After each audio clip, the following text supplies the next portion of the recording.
Right, so since my last video, a few people were saying that the solder was connecting to my wires and causing a short circuit. I took it apart and it wasn't, but I decided to resolder it. And now when I plug the battery in, it stopped the smoking, but just only one of the motors is turning. I'll show you.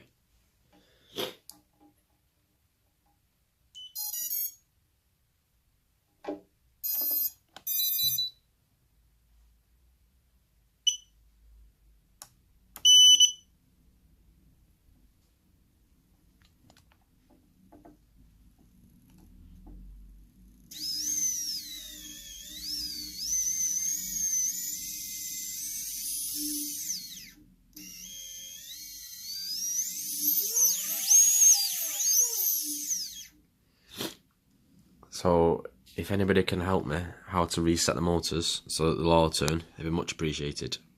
Thank you.